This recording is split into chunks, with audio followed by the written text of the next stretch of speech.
Hi ನಮಸ್ತೆ ಸ್ನೇಹಿತರೆ, ಸ್ಪರ್ಧಾವೈನ್ YouTube ಚಾನಲ್ಗೆ ಮತ್ತೊಮ್ಮೆ ಸ್ವಾಗತವನ್ನು ಕೋರ್ತಾ ಸ್ನೇಹಿತರೆ, ಇವತ್ತಿನ ತರಗತಿಯಲ್ಲಿ ನಾವು 5ನೇ ತರಗತಿಯ ಪರಿಸರ ಅಧ್ಯಯನ ವಿಷಯಕ್ಕೆ ಸಂಬಂಧಿಸಿದಂತಹ ನಮ್ಮ ಭಾರತ ಪ್ರಾಕೃತಿಕ ವೈವಿಧ್ಯ ಎಂಬ ಪಾಠದ ಪ್ರಮುಖ ಪ್ರಶ್ನೋತ್ತರಗಳ ಬಗ್ಗೆ ಚರ್ಚೆ ಮಾಡ್ತಿದ್ದೀವಿ.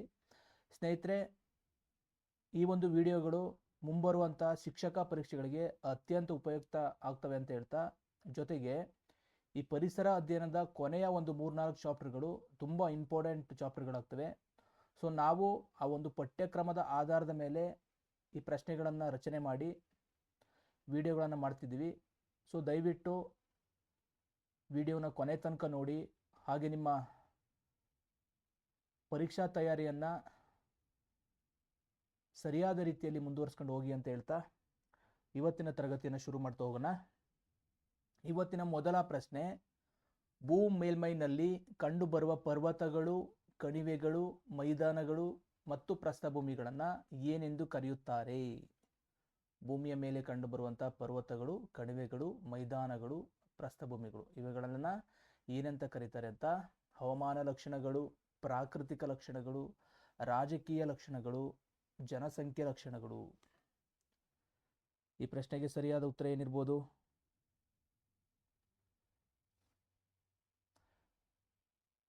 ಇದಕ್ಕೆ ಸರಿಯಾದ ಉತ್ತರ ಪ್ರಾಕೃತಿಕ ಲಕ್ಷಣಗಳು. ಪ್ರಾಕೃತಿಕ ಲಕ್ಷಣಗಳು ಅನ್ನೋದು ಸರಿಯಾದ ಉತ್ತರ ಆಗ್ತದೆ. ನೋಡಿ, ಭೂಮಿಯ ಮೇಲ್ಮೈಯಲ್ಲಿ ನೈಸರ್ಗಿಕವಾಗಿ ಕಂಡುಬರುವಂತಹ ಎತ್ತರ ತಗ್ಗುಗಳ ವಿಶೇಷತೆಗಳನ್ನು ಅಲ್ಲಿನ ಪ್ರಾಕೃತಿಕ ಲಕ್ಷಣಗಳೆಂದು ಕರೆಯುವಂಥದ್ದು. ಅಂದರೆ ಪರ್ವತಗಳಾಗಿರಲಿ, ಕಣಿವೆಗಳಾಗಿರಲಿ, ಓಕೆನಾ, ಇವೆಲ್ಲವೂ ಕೂಡ ಪ್ರಾಕೃತಿಕ ಲಕ್ಷಣಗಳು. ಮುಂದಿನ ಪ್ರಶ್ನೆ,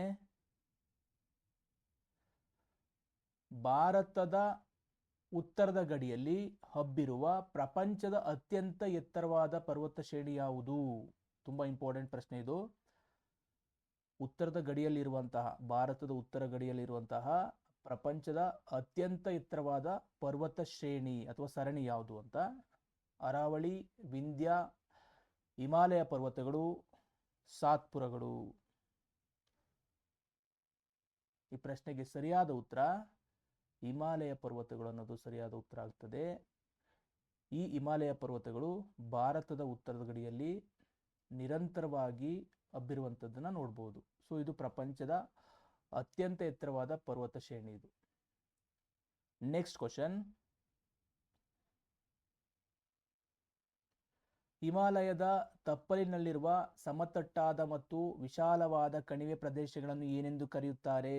ನೋಡಿ, ಇವೆಲ್ಲವೂ ಸ್ವಲ್ಪ ಕಠಿಣವಾದ ಪ್ರಶ್ನೆಗಳು. ಉಳಿದ ಪಾಠದ ಪ್ರಶ್ನೆಗಳಿಗೆ ಹೋಲಿಸ್ಕೊಂಡ್ರೆ ಈ ಪಾಠದ ಪ್ರಶ್ನೆಗಳು ಸ್ವಲ್ಪ ಕಠಿಣವಾಗಿರ್ತವೆ.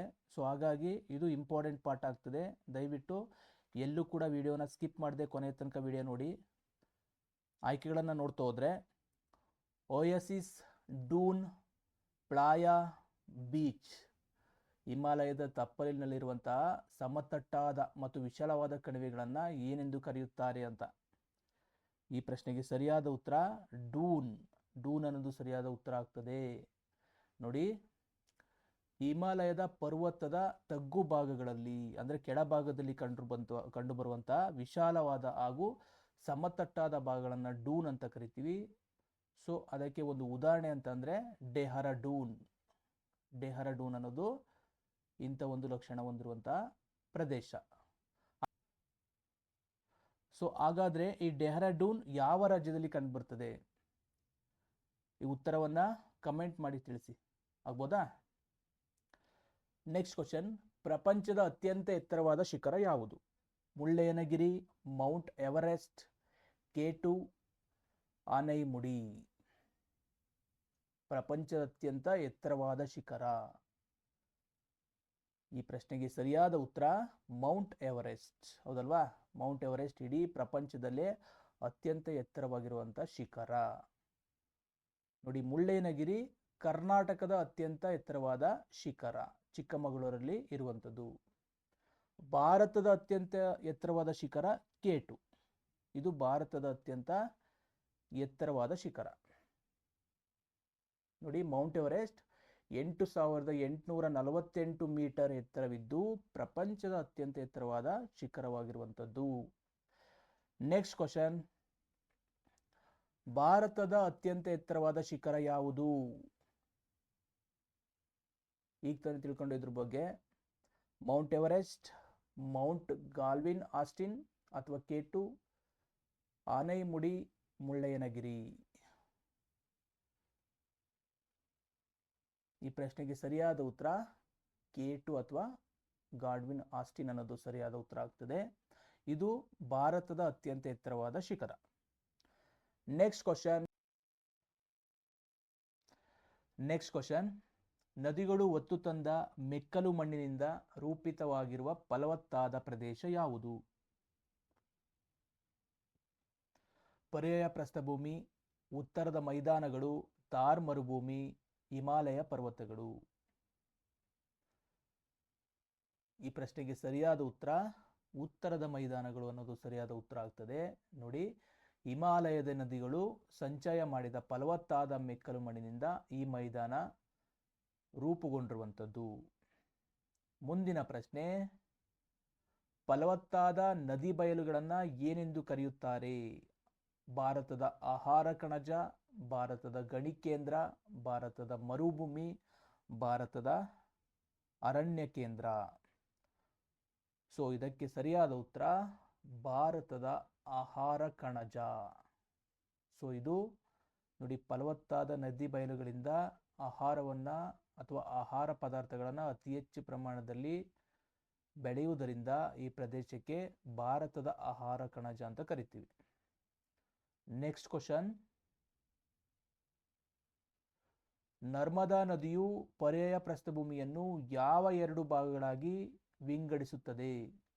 ಪೂರ್ವ ಮತ್ತು ಪಶ್ಚಿಮ ಘಟ್ಟ, ಮಾಳ್ವಾ ಮತ್ತು ದಖನ್ ಪ್ರಸ್ಥಭೂಮಿ, ಕರಾವಳಿ ಮತ್ತು ಮೈದಾನ, ಹಿಮಾಲಯ ಮತ್ತು ಗಂಗಾ ಬಯಲು. ನೋಡಿ, ಇವೆಲ್ಲ ತುಂಬಾ ಇಂಪಾರ್ಟೆಂಟ್ ಪ್ರಶ್ನೆಗಳು. ಈ ಪ್ರಶ್ನೆಗೆ ಸರಿಯಾದ ಉತ್ತರ ಮಾಳ್ವಾ ಮತ್ತು ದಖನ್ ಪ್ರಸ್ಥಭೂಮಿ ಅನ್ನೋದು ಸರಿಯಾದ ಉತ್ತರ ಆಗ್ತದೆ. ನರ್ಮದಾ ನದಿಯು ಈ ಪರ್ಯಾಯ ಪ್ರಸ್ಥಭೂಮಿಗಳನ್ನು 2 ಭಾಗಗಳಾಗಿ ಮಾಡ್ತದೆ. ಅದು ಯಾವುದು ಅಂತಂದ್ರೆ ಮಾಳ್ವಾ ಮತ್ತು ದಖನ್ ಪ್ರಸ್ಥಭೂಮಿ. ನೋಡಿ, ನರ್ಮದಾ ಸೋನೆ ಸೀಳು ಕಣಿವೆಯು ಉತ್ತರದ ಭಾಗವನ್ನು ಮಾಳ್ವಾ ಪ್ರಸ್ಥಭೂಮಿ ಮತ್ತು ದಕ್ಷಿಣದ ಭಾಗವನ್ನು ದಖನ್ ಪ್ರಸ್ಥಭೂಮಿಯಾಗಿ ವಿಂಗಡಣೆ ಮಾಡುವಂಥದ್ದು. Next question. ದಕ್ಷಿಣ ಭಾರತದ ಅತ್ಯಂತ ಎತ್ತರವಾದ ಶಿಖರ ಯಾವುದು? ಗುರು ಶಿಖರ, ಆನೈಮುಡಿ, ಮುಳ್ಳಯ್ಯನಗಿರಿ, ದೊಡ್ಡ ಬೆಟ್ಟ. ದಕ್ಷಿಣ ಭಾರತದ ಅತ್ಯಂತ ಎತ್ತರವಾದ ಶಿಖರ, ದಕ್ಷಿಣ ಭಾರತದಲ್ಲೇ ಅತ್ಯಂತ ಎತ್ತರವಾದ ಶಿಖರ ಯಾವುದು? ಈ ಪ್ರಶ್ನೆಗೆ ಸರಿಯಾದ ಉತ್ತರ ಆನೈಮುಡಿ ಅನ್ನೋದು ಸರಿಯಾದ ಉತ್ತರ ಆಗ್ತದೆ. ನೋಡಿ, ಇದು 2665 ಮೀಟರ್ ಎತ್ತರವಿರುವಂಥ ಆನೈಮುಡಿ ದಕ್ಷಿಣ ಭಾರತದಲ್ಲಿಯೇ ಅತ್ಯಂತ ಎತ್ತರವಾದ ಶಿಖರ. ಭಾರತದಲ್ಲಿ ಎತ್ತರವಾದ ಶಿಖರ K2, ಪ್ರಪಂಚದ ಎತ್ತರವಾದ ಶಿಖರ ಮೌಂಟ್ ಎವರೆಸ್ಟ್, ಕರ್ನಾಟಕದ ಅತ್ಯಂತ ಎತ್ತರವಾದ ಶಿಖರ ಮುಳ್ಳಯ್ಯನಗಿರಿ, ದಕ್ಷಿಣ ಭಾರತದ ಅತ್ಯಂತ ಎತ್ತರವಾದ ಶಿಖರ ಆನೈಮುಡಿ. ಇವೆಲ್ಲವೂ ಕೂಡ ತುಂಬ ಇಂಪಾರ್ಟೆಂಟ್ ಆಗುವಂಥದ್ದು. ನೆಕ್ಸ್ಟ್ ಕ್ವಶನ್ ಹೋಗೋಣ. ಕರ್ನಾಟಕದ ಅತಿ ಎತ್ತರದ ಶಿಖರ ಯಾವುದು? ಡಿಸ್ಕಸ್ ಮಾಡಿದ್ವಿ. ಆನೈಮುಡಿ, ಮುಳ್ಳಯ್ಯನಗಿರಿ, ದೊಡ್ಡ ಬೆಟ್ಟ, ಕೊಡಚಾದ್ರಿ. ಕರ್ನಾಟಕದ ಅತ್ಯಂತ ದೊಡ್ಡ ಶಿಖರ ಮುಳ್ಳಯ್ಯನಗಿರಿ, ಚಿಕ್ಕಮಗಳೂರಿನಲ್ಲಿರುವಂಥ ಶಿಖರ. ಈ ಶಿಖರವು 1913 ಮೀಟರ್ ಎತ್ತರವಾಗಿರುವಂಥ ಶಿಖರ, ಕರ್ನಾಟಕದ ಅತ್ಯಂತ ಎತ್ತರವಾದ ಶಿಖರ. Next question. ಪಶ್ಚಿಮ ಘಟ್ಟಗಳು ಮತ್ತು ಪೂರ್ವ ಘಟ್ಟಗಳು ಎಲ್ಲಿ ಬಂದು ಸಂಧಿಸುತ್ತವೆ? ಪಶ್ಚಿಮ ಘಟ್ಟಗಳು ಮತ್ತು ಪೂರ್ವ ಘಟ್ಟಗಳು ಸಂಧಿಸುವಂತಹ ಸ್ಥಳ: ಅರವಳಿ ಬೆಟ್ಟಗಳು, ನೀಲಗಿರಿ ಬೆಟ್ಟಗಳು, ಸಾತ್ಪುರ ಶ್ರೇಣಿ, ಅಣ್ಣಾಮಲೈ ಬೆಟ್ಟಗಳು. ಪಶ್ಚಿಮ ಘಟ್ಟಗಳು ಪೂರ್ವ ಘಟ್ಟಗಳು ಸಂಧಿಸುವಂತಹ ಸ್ಥಳ ನೀಲಗಿರಿ ಬೆಟ್ಟಗಳು. ಸೊ ಇದು ಸರಿಯಾದ ಉತ್ತರ ಆಗ್ತದೆ. ಇವೆರಡೂ ಘಟ್ಟಗಳು ಈ ನೀಲಗಿರಿ ಬೆಟ್ಟಗಳಲ್ಲಿ ಸಂಧಿಸುವಂಥದ್ದು. ನೋಡಿ, ಭಾರತದ ದಕ್ಷಿಣದ ತುದಿಯಲ್ಲಿ ಪಶ್ಚಿಮ ಮತ್ತು ಪೂರ್ವ ಘಟ್ಟಗಳು ನೀಲಗಿರಿ ಬೆಟ್ಟಗಳಲ್ಲಿ ಒಂದಾಗುವಂಥದ್ದು. ನೆಕ್ಸ್ಟ್ ಕ್ವಶನ್ ನೋಡೋಣ. ಸಮುದ್ರದ ಅಂಚಿಗೆ ಚಾಚಿಕೊಂಡಿರುವ ತಗ್ಗಾದ ಭೂಪ್ರದೇಶವನ್ನು ಏನೆನ್ನುತ್ತಾರೆ? ಪ್ರಸ್ಥಭೂಮಿ, ಕರಾವಳಿ ಮೈದಾನ, ಮರುಭೂಮಿ, ಬೆಟ್ಟದ ಶ್ರೇಣಿ. ಈ ಪ್ರಶ್ನೆಗೆ ಸರಿಯಾದ ಉತ್ತರ ಕರಾವಳಿ ಮೈದಾನ. ಹೌದಲ್ವಾ? ಸಮುದ್ರದ ತೀರ ಪ್ರದೇಶವನ್ನು ಕರಾವಳಿ ಅಂತ ಕರಿತೀವಿ. ಸೊ ಹಾಗಾಗಿ ಸಮುದ್ರದ ಅಂಚಿಗೆ ಚಾಚಿಕೊಂಡಿರುವಂತಹ ಈ ಭೂಪ್ರದೇಶವನ್ನು ಕರಾವಳಿ ಮೈದಾನ ಅಂತ ಕರೆಯುವಂಥದ್ದು. ನೆಕ್ಸ್ಟ್ ಕ್ವಶನ್, ಯಾವ ಬಂದರನ್ನು ಕರ್ನಾಟಕದ ಹೆಬ್ಬಾಗಿಲು ಎಂದು ಕರೆಯುತ್ತಾರೆ? ಕೊಚ್ಚಿ ಬಂದರು, ನವಮಂಗಳೂರು ಬಂದರು, ಮುಂಬೈ ಬಂದರು, ಚೆನ್ನೈ ಬಂದರು. ಯಾವುದನ್ನ ಕರ್ನಾಟಕದ ಹೆಬ್ಬಾಗಿಲು ಎಂದು ಕರೆಯುವಂಥದ್ದು? ಸೊ ಇದಕ್ಕೆ ಸರಿಯಾದ ಉತ್ತರ ನವಮಂಗಳೂರು ಬಂದರು. ಇದನ್ನ ಕರ್ನಾಟಕದ ಹೆಬ್ಬಾಗಿಲು ಅಂತ ಕರಿತೀವಿ. ಇದು ಭಾರತದ 9ನೆಯ ಪ್ರಮುಖ ಬಂದರಾಗಿರುವಂಥದ್ದು. ಇದನ್ನು ನಾವು ಕರ್ನಾಟಕದ ಹೆಬ್ಬಾಗಿಲು ಅಂತ ಕರಿತೀವಿ. ನೆಕ್ಸ್ಟ್ ಕ್ವಶನ್, ಭಾರತದ ವಾಯುವ್ಯ ಭಾಗದಲ್ಲಿರುವ ವಿಶಾಲವಾದ ಮರಳುಮಯ ಮರುಭೂಮಿ ಯಾವುದು? ವಾಯುವ್ಯ ಭಾಗದಲ್ಲಿರುವಂತಹ ಮರುಭೂಮಿ ಯಾವುದು? ಸಹರಾ, ಥಾರ್ ಮರುಭೂಮಿ, ಗೋಬಿ, ಅಟಕಾಮ ಮರುಭೂಮಿ. ಭಾರತದಲ್ಲಿರುವಂತಹ ಪ್ರಮುಖ ಮರುಭೂಮಿ ಥಾರ್ ಮರುಭೂಮಿ. ಇದು ವಾಯುವ್ಯ ಭಾಗದಲ್ಲಿರುವಂಥದ್ದು. ಅಂದರೆ ರಾಜಸ್ಥಾನ ಈ ಒಂದು ರಾಜ್ಯದಲ್ಲಿ ಅತಿ ಹೆಚ್ಚು ವಿಸ್ತೀರ್ಣವನ್ನು ಹೊಂದಿರುವಂತಹ ಮರುಭೂಮಿ. ನೋಡಿ, ರಾಜಸ್ಥಾನದಲ್ಲಿ ಬಹುತೇಕವಾಗಿ ಹರಡಿರುವಂತಹ ಭಾರತದ ಒಂದು ಪ್ರಮುಖ ಮರುಭೂಮಿ ಥಾರ್ ಮರುಭೂಮಿ. ನೆಕ್ಸ್ಟ್ ಕ್ವಶನ್ ನೋಡೋಣ. ಮರುಭೂಮಿಯ ಶುಷ್ಕ ಪ್ರದೇಶದಲ್ಲಿ ಅಂತರ್ಜಲವು ಚಿಲುಮೆ ರೂಪದಲ್ಲಿ ಕಂಡುಬರುವ ಸ್ಥಳ ಯಾವುದು? ಮರುಭೂಮಿಯಲ್ಲಿ ನೀರು ಸಿಗೋದೇ ತುಂಬ ಕಷ್ಟ, ಆದರೆ ಕೆಲವೊಂದು ಪ್ರದೇಶದಲ್ಲಿ ಅಂತರ್ಜಲದ ಚಿಲುಮೆ ರೂಪದಲ್ಲಿ ನೀರು ಕಂಡುಬರ್ತದೆ. ಅದನ್ನು ಏನಂತ ಕರಿತೀವಿ ಅಂತ? ಪ್ಲಾಯ, ಓಯಸಿಸ್, ಬೀಚ್, ನದಿ ಮುಖಜ ಭೂಮಿ. ಈ ಪ್ರಶ್ನೆಗೆ ಸರಿಯಾದ ಉತ್ತರ ಓಯಸಿಸ್. ಮರುಭೂಮಿಯಲ್ಲಿ ಕಂಡುಬರುವಂತಹ ಅಂತರ್ಜಲದ ಚಿಲುಮೆಯನ್ನು ನಾವು ಓಯಸಿಸ್ ಅಂತ ಕರಿತೀವಿ. ನೆಕ್ಸ್ಟ್ ಕ್ವಶನ್ ನೋಡೋಣ. ಯಾವ ಪ್ರಾಣಿಯನ್ನು ಮರುಭೂಮಿಯ ಹಡಗು ಎಂದು ಕರೆಯುತ್ತಾರೆ? ಕುದುರೆ, ಒಂಟೆ, ಆನೆ, ಕತ್ತೆ. ಈ 4 ಆಯ್ಕೆಗಳಲ್ಲಿ ಒಂಟೆ ಅನ್ನೋದು ಸರಿಯಾದ ಉತ್ತರ. ಒಂಟೆಯನ್ನು ನಾವು ಮರುಭೂಮಿಯ ಹಡಗು ಅಂತ ಕರಿತೀವಿ. ಮರುಭೂಮಿಯಲ್ಲಿ ಅಧಿಕವಾಗಿ ಒಂಟೆಯನ್ನು ಬಳಸುವಂಥದ್ದು. ನೋಡಿ, ಒಂಟೆಯ ದೇಹ ರಚನೆಯು ಮರಳಿನಲ್ಲಿ ನಡೆಯಲು ಮತ್ತು ನೀರಿನ ಕೊರತೆ ನೀಗಿಸಲು ಸಹಕಾರಿಯಾಗಿದೆ. ಸೊ ಆದ್ದರಿಂದ ಇದನ್ನ ಮರುಭೂಮಿಯ ಹಡಗು ಅಂತ ಕರಿತೀವಿ. ನೆಕ್ಸ್ಟ್ ಕ್ವಶನ್ ನೋಡೋಣ. ಭಾರತದ ಅತಿ ವಿಸ್ತಾರವಾದ ಉಪ್ಪಿನ ಸರೋವರ ಯಾವುದು? ಭಾರತದಲ್ಲೇ ಅತ್ಯಂತ ದೊಡ್ಡ ಉಪ್ಪಿನ ಸರೋವರ ಚಿಲ್ಕಾ, ಸಾಂಬರ್ ಸರೋವರ, ಪುಲಿಕಾಟ್, ದಾಲ್ ಸರೋವರ. ಈ ಪ್ರಶ್ನೆಗೆ ಸರಿಯಾದ ಉತ್ತರ ಸಾಂಬರ್ ಸರೋವರ.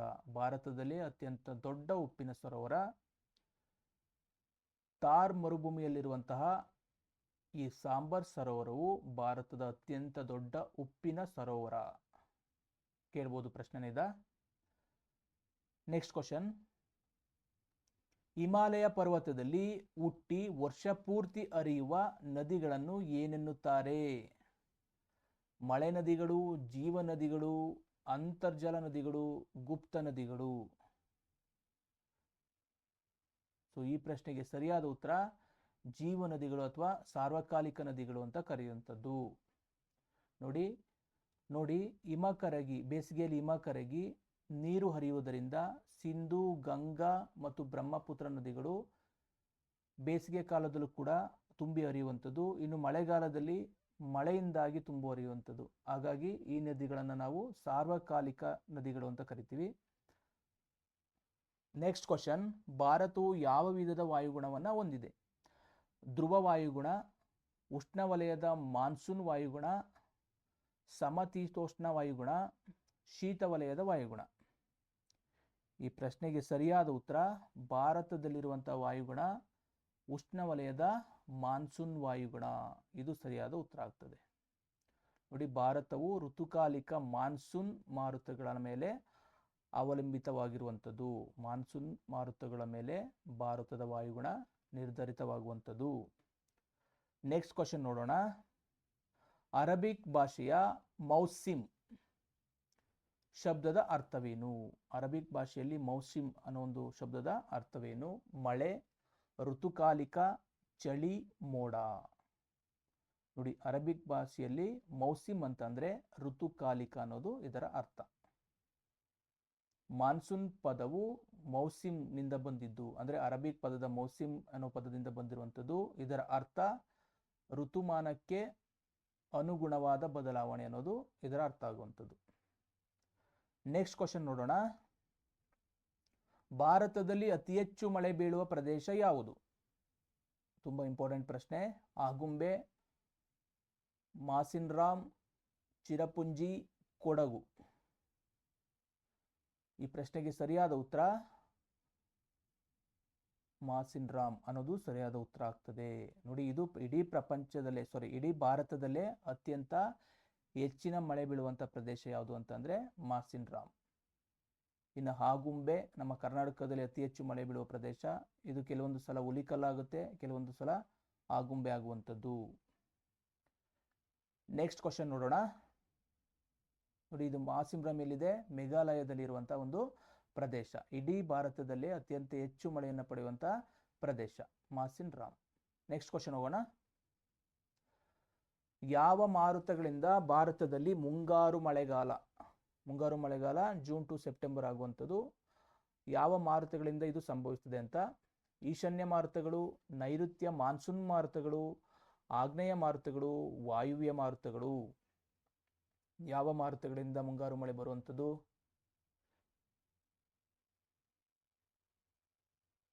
ಈ ಪ್ರಶ್ನೆಗೆ ಸರಿಯಾದ ಉತ್ತರ ನೈಋತ್ಯ ಮಾನ್ಸೂನ್ ಮಾರುತಗಳು.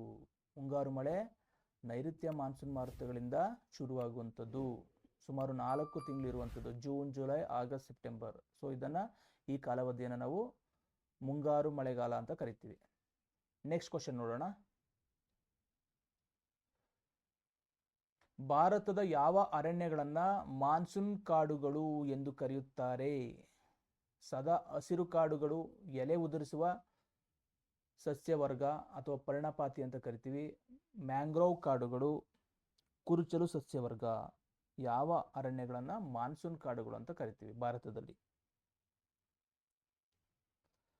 ಸರಿಯಾದ ಉತ್ತರ ಎಲೆ ಉದುರಿಸುವಂತಹ ಸಸ್ಯವರ್ಗವನ್ನ ಮಾನ್ಸೂನ್ ಕಾಡುಗಳು ಅಂತ ಕರೆಯುವಂಥದ್ದು. Next question. ದಕ್ಷಿಣ ಭಾರತದ ನದಿಗಳಲ್ಲಿ ಅರಬ್ಬಿ ಸಮುದ್ರವನ್ನ ಸೇರುವ ಪ್ರಮುಖ ನದಿ ಯಾವುದು? ಕಾವೇರಿ, ಶರಾವತಿ, ಕೃಷ್ಣ, ಗೋದಾವರಿ. ದಕ್ಷಿಣ ಭಾರತದ ನದಿಗಳಲ್ಲಿ ಅರಬ್ಬಿ ಸಮುದ್ರವನ್ನ ಅಂದ್ರೆ ಪಶ್ಚಿಮ ಮುಖವಾಗಿರುವಂತಹ ಅರಬ್ಬಿ ಸಮುದ್ರವನ್ನ ಸೇರುವಂತ ನದಿ. ಸೊ ಇದಕ್ಕೆ ಸರಿಯಾದ ಉತ್ತರ ಶರಾವತಿ. ಈ ನದಿಯು ಪಶ್ಚಿಮ ಮುಖವಾಗಿ ಹರಿದು ಅರಬ್ಬಿ ಸಮುದ್ರವನ್ನ ಸೇರ್ತದೆ. ಈ ಕಾವೇರಿ, ಕೃಷ್ಣ, ಗೋದಾವರಿ ಈ ನದಿಗಳು ಪೂರ್ವ ಅಭಿಮುಖವಾಗಿ ಹರಿದು ಬಂಗಾಳ ಕೊಲ್ಲಿಯನ್ನ ಸೇರ್ತವೆ. ನೋಡಿ, ನರ್ಮದಾ ನದಿ ಆಗಿರ್ಬೋದು, ಶರಾವತಿ, ತಾಪಿ ಇವೆಲ್ಲವೂ ಕೂಡ ಪಶ್ಚಿಮಕ್ಕೆ ಹರಿದು ಅರಬ್ಬಿ ಸಮುದ್ರವನ್ನು ಸೇರುವ ನದಿಗಳು. Next question. ಕರ್ನಾಟಕದ ಮಲೆನಾಡು ಅಥವಾ ಸಹ್ಯಾದ್ರಿ ಘಟ್ಟಗಳಲ್ಲಿರುವ ಒಂದು ಪ್ರಮುಖ ಸಂರಕ್ಷಿತ ರಾಷ್ಟ್ರೀಯ ಉದ್ಯಾನ ಯಾವುದು? ರಾಷ್ಟ್ರೀಯ ಉದ್ಯಾನಗಳ ಬಗ್ಗೆ ಇರುವಂತ ಪ್ರಶ್ನೆ ಇದು. ಗಿರ್ ಅರಣ್ಯ ಕರ್ನಾಟಕದಲ್ಲಿಲ್ಲ. ಬಂಡೀಪುರ ರಾಷ್ಟ್ರೀಯ ಉದ್ಯಾನ, ಕಾಜಿರಂಗ, ಸುಂದರ್ಬನ್. ನೋಡಿ, ಈ 3 ಕೂಡ ಕರ್ನಾಟಕದಲ್ಲಿಲ್ಲ. ಕರ್ನಾಟಕದ ರಾಷ್ಟ್ರೀಯ ಉದ್ಯಾನವನ ಬಂಡೀಪುರ, ಚಾಮರಾಜನಗರದಲ್ಲಿ ಕಂಡುಬರುವಂತಹ ರಾಷ್ಟ್ರೀಯ ಉದ್ಯಾನ. ನೋಡಿ, ಕರ್ನಾಟಕದ ನಾಗರಹೊಳೆ, ಭದ್ರಾ, ಬಂಡೀಪುರ, ಬನ್ನೇರುಘಟ್ಟ, ಅಂಶಿ ರಾಷ್ಟ್ರೀಯ ಉದ್ಯಾನ ಇವು ಕರ್ನಾಟಕದಲ್ಲಿ ಕಂಡುಬರುವಂತಹ ಪ್ರಮುಖ ರಾಷ್ಟ್ರೀಯ ಉದ್ಯಾನವನಗಳು. ಓಕೆ ಸ್ನೇಹಿತರೆ, ಇಲ್ಲಿಯ ತನಕ ನಾವು ಸುಮಾರು 25 ಪ್ರಶ್ನೆಗಳನ್ನು ಅಭ್ಯಾಸ ಮಾಡಿದ್ದೀವಿ. ಈ ಪಾಠ ತುಂಬ ಇಂಪಾರ್ಟೆಂಟ್ ಪಾಠ ಆಗ್ತದೆ. ದಯವಿಟ್ಟು ಈ ಪಾಠವನ್ನು ಮೊದಲು ನೀವು ಒಂದ್ಸಲ ಟೆಕ್ಸ್ಟ್ ಬುಕ್ಕಲ್ಲಿ ಓದಿ ಈ ಪ್ರಶ್ನೆಗಳನ್ನು ಬಿಡಿಸಿ ನಿಮ್ಮ ಒಂದು ಪರೀಕ್ಷೆಗಳಿಗೆ ಅತ್ಯಂತ ಉಪಯುಕ್ತ ಆಗ್ತದೆ ಅಂತ ಹೇಳ್ತಾ, ಇನ್ನೂ ಕೂಡ ಯಾರೆಲ್ಲ ನಮ್ಮ ಚಾನಲ್ನ ಸಬ್ಸ್ಕ್ರೈಬ್ ಮಾಡ್ಕೊಂಡಿಲ್ಲ ಸಬ್ಸ್ಕ್ರೈಬ್ ಮಾಡಿಕೊಂಡು ವಿಡಿಯೋನ ವಾಚ್ ಮಾಡಿ ಅಂತ ಹೇಳ್ತಾ ಇವತ್ತಿನ ತರಗತಿಯನ್ನು ಮುಗಿಸ್ತಿದ್ದೀನಿ. ಎಲ್ಲರಿಗೂ ನಮಸ್ಕಾರ.